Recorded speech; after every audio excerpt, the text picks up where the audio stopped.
Сәлеметсіздер ме? Бүгін мен заварной крем жасап көрсететін боламын сендерге. Міне осылай күшті, үйдегі бар заттармен оңай жасалатын заварной крем. Тез 15 минут уақытыңыз кетеді, аса кетсе қыздар менімен жасап көріңіздер. Жасау жолдарын қазір барлығын көрсететін боламын. Бүгін сіздермен заварной крем жасаймыз. Оның үшін бізге 300 грамм, 350 граммдай сүт керек. Оны газге қойып, қайнатып аламыз. Міне сүтімізді отқа қойдық. Сүт қайнағанша отқа қоямыз, қайнатып аламыз. Сүтіміз қайнағанша мына жаққа 50-60 грамм сүтті құйып аламыз. Оның үстіне песогымызды салып алдық. Шекерімізді, оның үстіне ванильный сахар. Оның үстіне 2 жұмыртқамызды саламыз. Енді ұнымызды саламыз.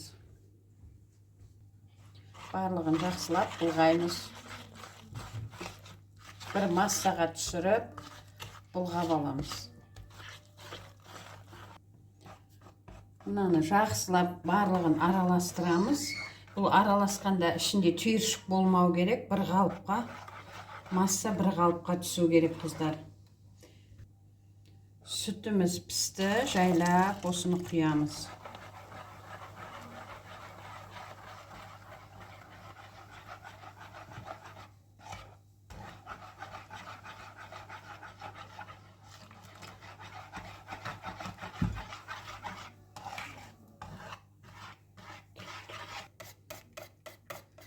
Не осындай бір қалыпқа түсу керек, қыздар.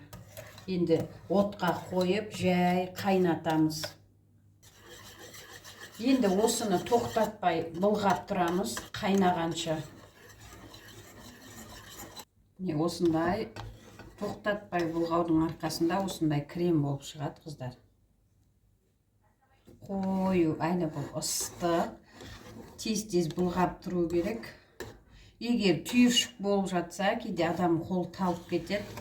Ондай кезде әр жерде 1-2 түйіршік болса, миксерлеп жіберің, қыздар. Мерегі да болады. Мен мынаны жақсы шыққасын миксерлемеймін. Бұны жақсылап асты суығанша да бұлғап тұру керек. Себебі асты деген әлі ыстық.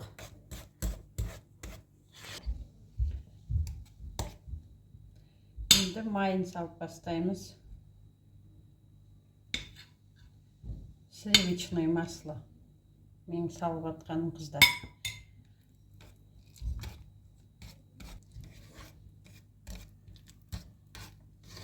Осылай майдалап салып, жылы кезінде бұлғаймыз, қыздар. Міне біздің креміміз суды. Өте тамаша болып шықты. Қазір жасап неғылып құйып бокалға көрсететін боламын. Не, қыздар, креміміз осындай болып шықты.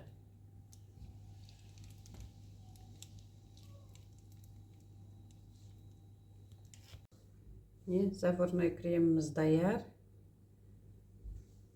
Күшті болып шықты.